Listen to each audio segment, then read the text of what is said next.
കഴിഞ്ഞ ദിവസമാണ് ഈ വാർഡനുമായിട്ടുണ്ടായ എന്തോ ഒരു പ്രശ്നത്തിന്റെ പേരിൽ കാസർഗോഡ് കാഞ്ഞങ്ങാട്ടെ സ്വകാര്യ ആ, നഴ്സിംഗ് കോളേജ് വിദ്യാർത്ഥി ആത്മഹത്യയ്ക്ക് ശ്രമിച്ചത്. ഈ ആത്മഹത്യയ്ക്ക് ശ്രമിച്ച വിദ്യാർത്ഥിയുടെ ആരോഗ്യനില ഇപ്പോഴും ഗുരുതരമായി തുടരുന്നു എന്നുള്ളതാണ് ഇതുമായി ബന്ധപ്പെട്ടുള്ള വാർത്ത.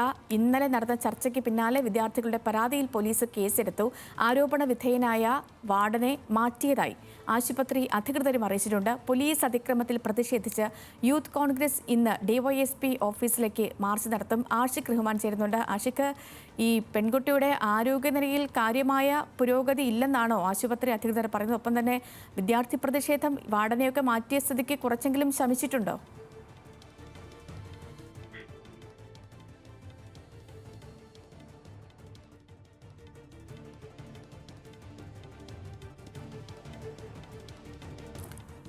കാസർഗോഡ് കാഞ്ഞങ്ങാട് കഴിഞ്ഞ ദിവസമാണ് വിദ്യാർത്ഥി ആത്മഹത്യയ്ക്കായി ശ്രമിച്ചത്. വാർഡനുമായിട്ടുണ്ടായ പ്രശ്നങ്ങളുടെ പശ്ചാത്തലത്തിൽ ഈ കുട്ടികളടക്കം കഴിഞ്ഞ ദിവസങ്ങളിൽ പ്രതിഷേധിച്ച കുട്ടികളടക്കം വാർഡനെതിരെ അതിരൂക്ഷമായ വിമർശനങ്ങളൊക്കെ ഉന്നയിച്ചിരുന്നു. വാർഡൻ മാനസികമായി സമ്മർദ്ദത്തിലാക്കുന്നു എന്നുള്ള കാര്യങ്ങളൊക്കെ ആരോപിച്ചിരുന്നു.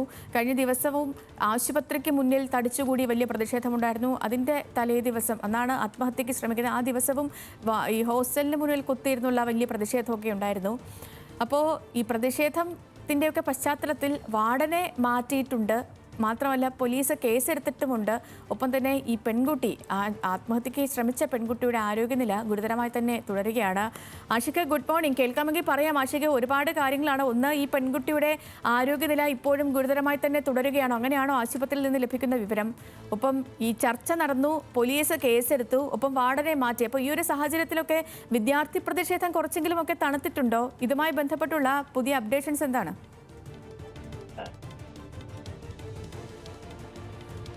തുടരുന്നെന്നാണ് നമ്മളിപ്പോൾ മനസ്സിലാക്കുന്നത്. 50% ബ്രെയിൻ ഡെത്ത് സംഭവിച്ചെന്നാണ് നമുക്ക് മനസ്സിലാക്കുന്നത്. ഇത് പരിശോധിക്കാൻ വേണ്ടി ഇന്ന് വിദ്യാർത്ഥികൾ ഈ വിദ്യാർത്ഥിയുടെ ചൈതന്യയുടെ കൂടെ പഠിച്ചിരുന്ന ആ ബാച്ചിൽ പഠിച്ചിരുന്ന 8ഓളം വിദ്യാർത്ഥികൾ ഇന്ന് മംഗളൂരുവിലെ സ്വകാര്യ ആശുപത്രിയിലെ വിദ്യാർത്ഥിയെ സന്ദർശിക്കാൻ പോകുന്നുണ്ട്. അവർ പരിശോധിച്ച ശേഷം അതായത് ഇന്നലെ നടന്ന ചർച്ചയുടെ ഭാഗമായിട്ടുള്ള ഒരു ഒത്തുതീർപ്പ് അതുകൂടിയാണ്. വിദ്യാർത്ഥിക്ക് ഈ ചൈതന്യയുടെ ആരോഗ്യസ്ഥിതി പരിശോധിക്കാനുള്ള ഒരു സൗകര്യം ആശുപത്രി മാനേജ്മെന്റ് ഒരുക്കി നൽകും. അങ്ങനെ ഇന്ന് വിദ്യാർത്ഥികൾ പോയി ഈ വിദ്യാർത്ഥിയുടെ ചൈതന്യയുടെ ആരോഗ്യസ്ഥിതി മനസ്സിലാക്കും എന്നുള്ളതാണ് പ്രധാനപ്പെട്ട കാര്യം. മറ്റൊരു പ്രധാനപ്പെട്ട കാര്യം, ഈ സമരം ഏകദേശം അവസാനിപ്പിച്ചിട്ടുണ്ട്. പ്രത്യേകിച്ച് ഇന്നലെ നടത്തിയ ചർച്ചയുമായി ബന്ധപ്പെട്ട് ഈ കോളേജ് അധികൃതർ വാർഡനെതിരെ കേസെടുക്കാമെന്നൊരു കാര്യം പോലീസ് അറിയിച്ചിട്ടുണ്ട്. അതിന്റെ പശ്ചാത്തലത്തിൽ ഈ ഇന്നലെ വിദ്യാർത്ഥികൾ സമരം അവസാനിപ്പിച്ചിട്ടുണ്ട്. മറ്റൊരു പ്രധാനപ്പെട്ട കാര്യം എന്ന് പറയുന്നത് വാർഡനെ സ്ഥാനത്ത് നിന്ന് മാറ്റി എന്നുള്ളതാണ്. ഈ രണ്ട് ആവശ്യങ്ങളും അംഗീകരിച്ചതോടുകൂടി വിദ്യാർത്ഥികൾ സമരം അവസാനിപ്പിച്ചിട്ടുണ്ട്. കോളേജിന്റെ മാനേജ്മെന്റും ഈ പോലീസ് അന്വേഷണത്തിന് സമാന്തരമായി മറ്റൊരു അന്വേഷണം പ്രഖ്യാപിച്ചിട്ടുണ്ട്. അതിന്റെ പ്രാഥമിക നടപടി എന്നോളമാണ് ഈ വാർഡനെ തൽസ്ഥാനത്ത് നിന്ന് മാറ്റുന്നത്. അതോടുകൂടി തന്നെ വിദ്യാർത്ഥികൾ സമരം അവസാനിപ്പിച്ചിട്ടുണ്ട്.